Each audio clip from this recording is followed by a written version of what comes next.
देखा भाई साहब, राहुल गांधी की बदजुबानी कैसे संसद में बोल रहे थे कि सरकार ने हिंदुस्तान की हत्या की है, मणिपुर में भारत माता की हत्या हुई है। तो इसमें क्या गलत बोला है? हत्या तो हुई है। आप भी क्या अनाप शनाप बोल रहे हो? बताओ, भारत माता की हत्या कैसे हो सकती है? एक बात बताओ, ये तुम लोगों के लिए भारत माता क्या है? भारत माता, भारत माता भारत माता है। वही तो पूछ रहा हूं, क्या है? कोई इंसान है, कोई आत्मा है, कोई समंदर है, कोई पहाड़ है, कोई नदी है? क्या है भारत माता? अरे, आज तक आपने भारत माता को नहीं देखा? मैं आपको व्हाट्सएप कर दूंगा। अरे, भारत के नक्शे पे जो हाथ में झंडा लिए खड़ी है, वो है हमारी भारत माता। मतलब तुम लोगों के लिए भारत माता एक तस्वीर है, एक फोटो, लेकिन हमारे लिए भारत में बसने वाले 130 करोड़ लोग भारत माता हैं।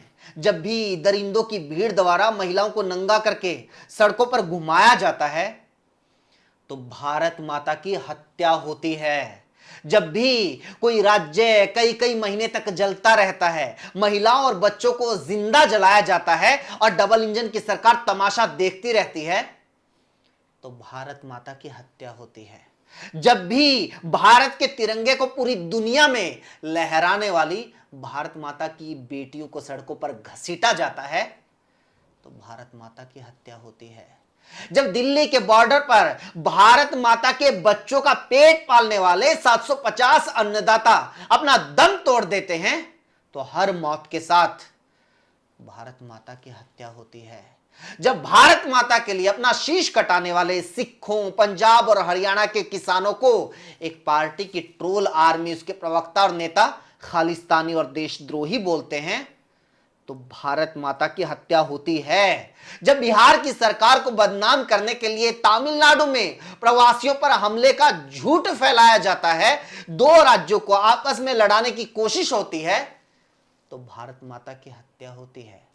जब बिल्किस बानो के बलात्कारियों को रिहा करके फूल मालाएं पहनाई जाती हैं, जब कठुआ और उन्नाव के दोषियों के समर्थन में तिरंगा यात्राएं निकाली जाती हैं, जब अपने ही देश के लोगों को एक नेता का विरोध करने पर देशद्रोही, जिहादी, आतंकवादी घोषित किया जाता है तो भारत माता की हत्या होती है।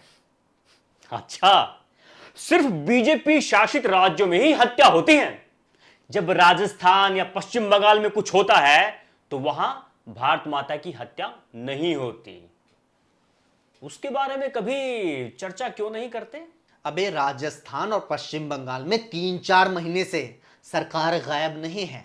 वहां पर गृह युद्ध नहीं छिड़ा हुआ, वहां थाने नहीं लूटे जा रहे, वहां मीडिया और विपक्ष हमेशा चर्चा के लिए आजाद है। विधानसभा से लेकर सड़क तक वो मुद्दा उठाने के लिए स्वतंत्र है। वहां उनके घरों को आग नहीं लगाई जा रही है और ना ही उन्हें घेर कर कोई भीड़ मार रही है।